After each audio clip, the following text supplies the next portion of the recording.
Hello and welcome to Highlights Presents Marketing Dashboards, the do's and don'ts of effective reporting.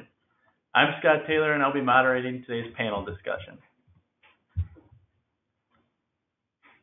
So before we get started here, let's go over a few housekeeping notes. Don't worry about taking notes today. We're recording today's webinar, and we'll send out a video and a follow-up blog post summarizing today's conversation. If you'd like to live tweet or follow us live tweeting, please use #highlights. And if you have any questions during the webinar today, please submit them through the GoToMeeting, or you can contact us at contact@heilmangroup.com. If we don't answer your question during the webinar, we'll make sure we follow up with you personally. And lastly, we're trying out a new format for today's webinar. It's a 30-minute format. So we'd love your feedback on it. So either send us an email or in the survey following the webinar, let us know what you think. With that, I'd like to introduce our panelists. We have our President and CEO, Tom Heilman, Michelle Law, our Analytics Process Lead, Angela Ruggieri, our Marketing Automation Specialist, and Kyle Chandler, our Director of Marketing. Thanks for joining us. Thanks, Scott. Thanks, Scott. Thank you. And our agenda for today. You guys submitted some questions when you registered, so we tried to kind of capture all of those general themes. So you'll see we have 5 categories that we'll cover through questions and various business scenarios. And then we'll summarize our questions and answers in key takeaways, which are the do's and don'ts of our reporting here.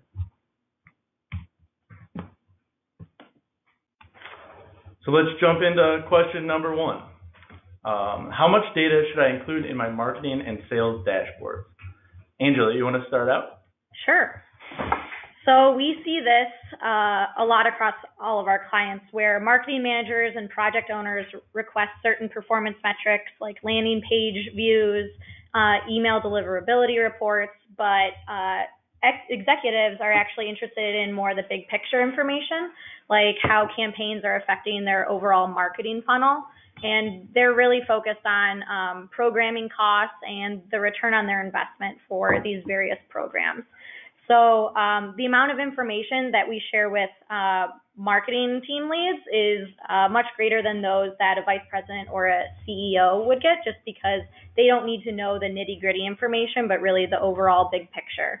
So it's really important to provide the right information to the right people because they definitely have different objectives. An executive doesn't necessarily care about those page views, but will care how many converted leads turned into opportunities for that specific campaign. And likewise, the viewpoints of a sales rep will be completely different of somebody on a marketing team. They're just focused on different metrics. So another viewpoint is that we found that more senior leadership have less of a need for those data points to make decisions, but they want to know more so written insights of the why my program is performing this way and how this is actually affecting my sales funnel. So this most likely will take the form of summary charts with longer written summaries of the insights and trends of the campaign performance, or you might see a full funnel of your marketing or sales funnel and then suggestions for optimizations for that executive team to sign off on those specific optimizations. So really, when you're creating your marketing performance dashboards, it's super important to share the information that's most relevant to your audience. So you might have a couple different viewpoints. So this will really help remove the clutter and highlight the most important information for making the correct marketing and sales decisions.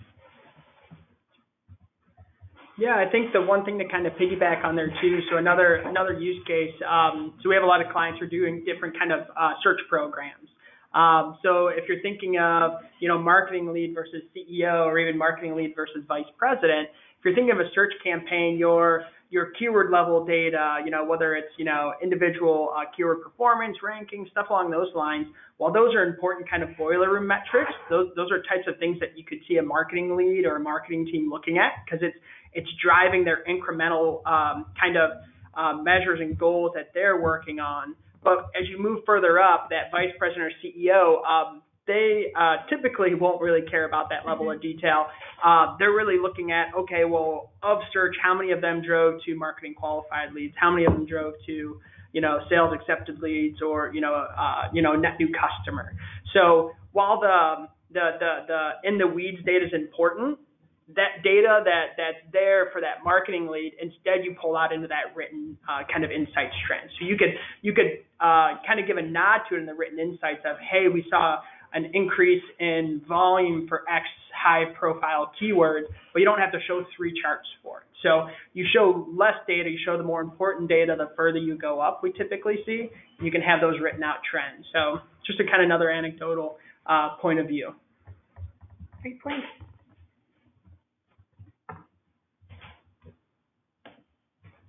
So our next question here is regarding cadence of reporting. So how often should I be pulling and sending reports out to my different stakeholders and teams? Michelle, do you want to touch on this one? Yeah, thanks, Scott. So typically what we see and recommend is pulling reports at 4 common cadences, and those would be weekly, monthly, quarterly, and yearly. However, at each cadence, we do recommend pulling different types of reports and looking at different metrics.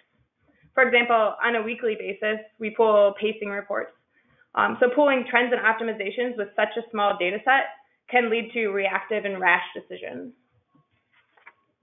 On the other hand, when we're looking at a month's worth of data, that's typically enough time to pull larger trends and suggestions in. It's just important to remember to compare not only month-over-month performance, but also remember to take a look at year-over-year performance so you can account for any seasonality trends or events or other types of variables that may be affecting a singular month. And then next, quarterly reports are a great place to set those benchmarks, analyze how they're created, measured, and perhaps even look at adjusting them if your priorities and goals are changing and if you're not hitting those benchmarks themselves. And these reports are really that time that are a great check-in for your yearly goals. And then that leads us lastly to our yearly goals, our yearly reports. These are used for the planning and strategy. These are typically presented to our executive team. And it's where you're looking at the trending performance of your program altogether over those longer periods of time. So overall, it's important to keep in mind that seasonality and other events and variables. So looking at these graphs, if you're just looking at one segment of weekly, it can falsely imply that your results are increasing or decreasing. But when you extend it out to a larger time frame, you're able to see an overall impact on performance. And you're also able to better include and keep in mind seasonality, events, and other variables. So one example of this would be, for example, if you host and sponsor a big event in September, it may seem inflated that that time of year or that specific month is performing really well. So always recognize and understand the impact of additional tactics, events, or variables that are happening, especially when looking at smaller cadences in particular. So something also to kind of piggyback on, so thinking of the first question that Angela touched on of like what data is good for who, like a lot of times what we see here when we think of like weekly pacing. So a lot of times different things can go into pacing. So if we're doing something like budget pacing, so we have our defined annual budget for ad spend or media, and we're pacing on our budget, how are we trending week over week? Something like that, we typically see directors having a vested interest in your marketing leads on a weekly basis at most. Your VPs, CEOs typically won't be interested. Other marketing things that you track or kind of pace weekly being like, impression volumes or, click-through rates, making sure that nothing crazy happened like a campaign's down or website's down, something like that. That type of thing is pretty much just going to be that marketing lead. So that's something it's important to see because it gives you that rigor and discipline that you're looking at it. And then as you move up, monthly trends, we've seen, depending on the size of the organization, it could be everyone. We've seen some CEOs where they want to see that monthly trend. As it scales up, typically it's going to be more, the marketing director and maybe into the VP. And then quarterly always, typically involves everyone. That's when we're looking at the larger data sets, looking at more information, and also talking about bigger things. So what do we need to shift? Is there anything that needs to be updated? And then of course yearly typically is the full group as well. So kind of tying back into who sees what, that's what we typically see a lot across our clients and others in the industry. Kyle, those are some great points. One thing that we always caution our clients or when we look at programs is not to make decisions too quickly off of the data, right? In terms of if you time slice it very narrowly, and I think this graph does a great job of showing it, you can see much different results at different times. And if you're always continuously taking action off of those, you can extrapolate results that may not, based on trends that are showing you what the real data means. So we always caution people to be cautious about observing and allowing and testing over time and not making too quickly of rash judgments on things that may not be statistically significant. That's always the danger of the data world we live in, is making very quick decisions when it's not there. Great. So our next topic that we saw through some of the questions submitted was around automating reporting. So most organizations having a small or really no dedicated analytics team, how can they achieve these reporting efforts at scale? Kyle, do you want to talk about this one? Yeah, I can dive into this one. So really when we think about that, so pulling up the chart that Michelle had talked about to kind of look at impact, really the balance that we typically have here is when you're reporting at scale, if we're talking about 52 unique patient reports, and if we're just saying, hey, half hour per week to get these, we know we're consuming about 26 hours of time just for that weekly pacing. When we look out, going larger monthly trends, if we're assuming 4 hours 12 times throughout the year, consuming another 48 hours of time on the monthly perspective. Progressing out to quarterly, same idea. If we're doing 10 hours, so if you're spending a lot more time for these 4 reports to pull out the larger trends and really talk at a broader sense of what we need to adjust throughout the year, consuming another 40 hours. And then looking at the whole annual plan when you're meeting, seeing 20 hours invested there. And when we do that grand total, we're looking at something about 134 hours. So if you're thinking of, I'm a team of 1, I'm a team of 2, or even if you're a team of 40, sometimes pulling these reports or often pulling these reports is kind of a highly specialized resource. So the idea of evaluating, do we go down the manual route of pulling, Word document or Excel-based reports versus investing in a tool to be able to automate?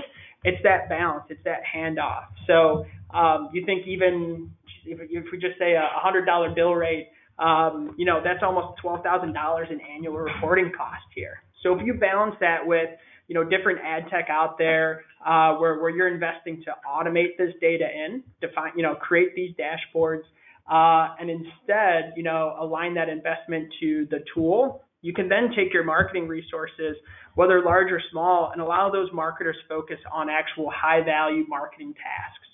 So obviously, automating the data just simply gets the data in that easy-to-consume fashion.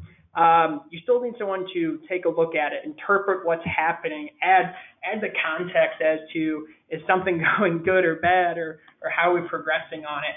So by automating these things, you're letting your marketers market, you're letting them focus on the high-value aspects that you want them to be on. You want them to be more strategic. One of the other values, or one of the other things to balance in it too, is thinking about the margin of human error. So if you're pulling all these different reports manually from multiple disparate data sources, there's a high likelihood you could have inaccurate or incorrect data in these reports. So leveraging automated tools, you're defining the technology to process through, pull data in the same repeated way. So you also get a greater level of accuracy, we've seen. So there's definitely some value there. You have to balance. There's a few different tools. If we hop to the next slide real quick, there's a few different tools you could look at. We tried to give an idea of a mix of, we included 4, some being free with Google Data Studio, some being a much larger cost like a Dome or a Tableau.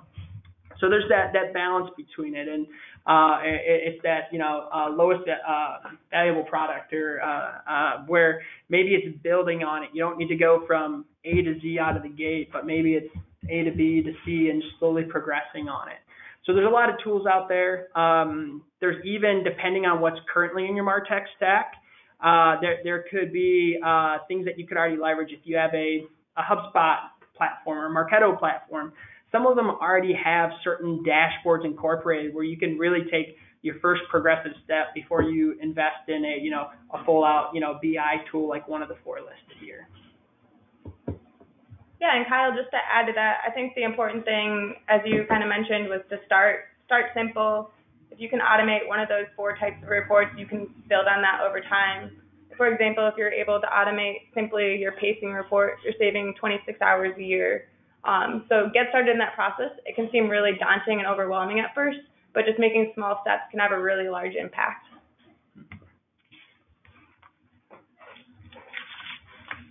Great. So Michelle, here's a scenario for you. So my team struggles with defining trends and in turn providing future recommendations and suggestions. So how can they better understand the impact of their optimizations? So the important thing here is you need to learn you need to put the data into context. So you need to learn about the cause and the effect relationship of your data. So the number one actionable thing we would recommend here is to create holistic reports. For example, if you're just looking at campaign performance in silos, you're going to miss the cause and effect that different tactics or different channels are having on each other. To explain this concept, we have a few graphics here to walk you through. So here in this example, we're suggesting you're adding in a new tactic. Here it's paid search. And when you're adding in this new tactic, you would expect it to look like something like this. So you assume that adding in a new tactic, it'll increase and add more on top of what you're already seeing. However, this assumption is rarely the reality. You must look at the bigger picture and understand the effects and causes it's having on other tactics or channels. One situation could be cannibalization. So that's when there is an increase in one tactic causing a decrease in a related tactic. So this example here is when you're adding in a paid search campaign or adding it in as a tactic itself, it might be increasing when you're looking at it in a silo and looking at that specific tactic by itself. However, if you're not looking at the whole picture, you may miss the fact that your paid search is decreasing your organic search. So maybe you have too many branded search within your paid campaign, and by removing those, you can increase your total whole performance. On the flip side, and the good side, we could see the halo effect. And this would be when you see an increase in a new tactic added or channel, you also see an increase in another tactic. So the example presented here would be adding in paid search can also increase your display campaign. So think of it like a remarketing campaign. Since you're driving new visitors and new people to your website, you're able to increase your marketing audience size and show your display ads through remarketing to a higher audience size. So the core thing here is, while it's always important to look at and measure your tactics and channels, remember to include the holistic report and understand what's happening across your entire advertising and marketing channels. And something to kind of piggyback on too. So we've seen a few instances with some clients where perhaps they're having multiple, whether it's multiple firms managing different things. So you have one organization managing SEO versus one driving paid search, and maybe internally they're driving their display campaigns. And kind of often you hear the mantra of like, hey, just report on what you're managing. The kind of where Michelle is going, while that approach kind of makes sense at kind of face value of, oh yeah, well, we're doing this, we need to report on the value you're bringing.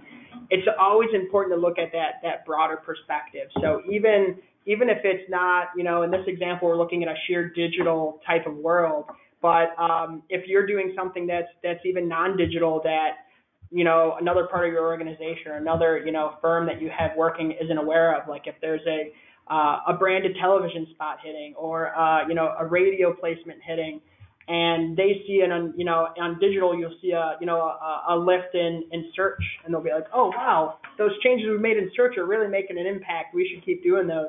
But in reality, that search vendor really didn't know that there was a big brand push happening in offline. So just even having that higher level of reporting, so even if you have multiple people driving different tactics, having that higher level of reporting and helping everyone understand the impact goes a really long way, and it is often missed, we've seen. So our last question here is regarding benchmarking. So my executive team continues to ask me how we're performing against others in the industry. How do we do this effectively?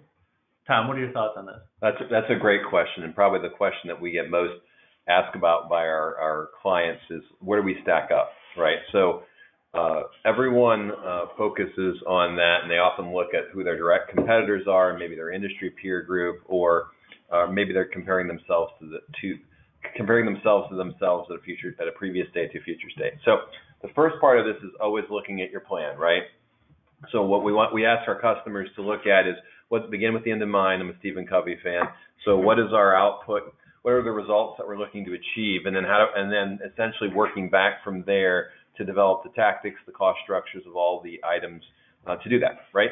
So we'll start there. Start with the plan, right? And the second part is then we measure, as we talked about earlier. I believe Angela and Michelle both talked about measurement of the individual tactics and the frequencies that we look at those.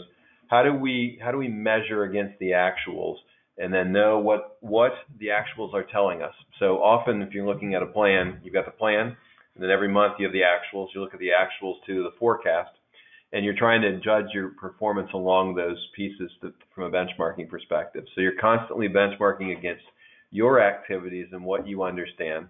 And then what you do is you layer in the industry tactics, right? So within an industry, you look at how your peers are. So maybe it's a B2B, maybe it's a healthcare space, maybe it's a retail play. All of those have vastly different numbers depending upon what you're looking at from open rates, conversions, and click-throughs. So to answer the question, I guess more succinctly, is you develop a plan based on the understanding that you have of the industry and your digital marketing. You measure against the actuals. You compare actuals to reasonable comparison periods. So as Michelle mentioned, whether that's year over year if you're in a highly seasonal business, and then you try to filter out and understand what the impacts of the associated tactics are to see what the play there is. And then finally, you look at the industry that you're in and try and get data from data sources that serve those up so that you can compare those overall. But I would argue what you really should add, if we added a fourth bar across this, would be really what are the best practices? What are the best companies doing? Because many industries, for instance, like healthcare, that have been emerging lately and going through a lot of innovation, they should aspire to target what other benchmarks of what other industries who may be more leading the digital marketing world than they are. Not to pick on them, but it could be government or whatever other areas that need to kind of catch up with some of these tactics, manufacturing perhaps. So it's kind of four things there. Who do we aspire to be? Measure against ourselves, constantly challenge what we're actually doing, and then drive to be the industry leader where we are by leveraging other tactics from other people have implemented. Yeah. And the two things I'd kind of add to it as well is benchmarking can be used across all those types of reports. So benchmarking and pacing, or benchmarking against planned or industry, can be in pacing, monthly, quarterly, annually. I think additionally, one of the big things too to think about is when you're looking at industry-related resources. My kind of word of caution is don't look at volume from industries. Right. Look at the performance factors, because just because you're both in healthcare doesn't mean you're both spending the same amount. Doesn't mean you're going against the same competition. So look at what's the advertising click-through rate. What's the anonymous to known conversion rate. Making lead to MQL, lead to customer. Look at those performance measures that shows how effective you are at each stage, not, oh, this person's spending, $50,000. Does that mean I have to spend $50,000? So looking at the performance factors to lever and get a real sense of the industry comparison.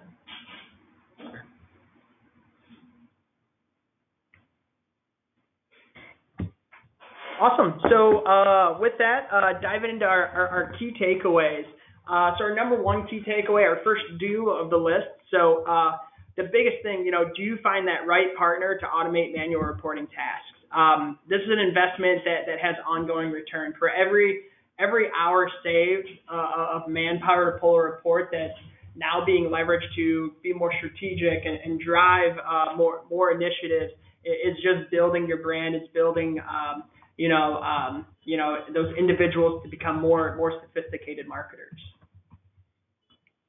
And then don't keep your marketing tactics in silos. Look at performance holistically. So report on your campaign and channel performance across tactics and across the marketing funnel. This way you'll be able to understand the cause and effect that they are having on each other. And then do create unique views of your data for each particular audience. So thinking CEO versus marketing lead. Have separate reports. You can have these reports drive off of the same data sources, so they're coming from the same places, but you can create different flavors of what those charts look like, the different insights they'd want to see. So personalize it. It'll go a long way, especially for your CEO, where they have very small slices of time and they want to be able to consume the most impactful information as quickly as possible. Don't overanalyze small sets of data. So that continue reporting reports at multiple cadences, and keep in mind what metrics that you're looking at each of those time frames. Yep. And then our last takeaway here is do test. So testing is a very powerful and awesome thought process approach, but don't make rash decisions. So we've seen many times where people have 2 weeks worth of data coming off of a small segmented test, and they're ready to make a huge change. So we definitely don't want to do that. We want to make sure we have enough data, enough information. And we gave a little nod. I don't know if anyone who's attending follows the Marketunist at all, but it was super relevant. This was his latest marketing comic that just came out last week that ties to that. Don't make rash decisions immediately. So the idea of we're going up and to the right. Sales are really up today, or marketing must be working. And the very next day, need to cut spending. There goes our bonuses. We want to make sure as you look at those ups and downs that we're looking at the right cadence, the right the right length of time to make insightful decisions, to make insightful marketing decisions. So we thought it was a nice humor to the topic. So awesome. So that was everything. All the questions we had. I'll throw it back over to Scott. Yeah, so just wanted to say thanks to everyone for attending today. Thanks to the panelists for participating. As I mentioned at the beginning, we'll be sending out a recording of today's webinar. So look for that email follow-up. And then wanted to let you guys know that our next webinar, we're looking towards mid-October. We'll be partnering with SnapApp and presenting a webinar around interactive content. So look out for some marketing emails on that. Please provide some feedback on the new 30-minute format for today's webinar. We'd love to hear what you think. And that's it for today. So happy marketing.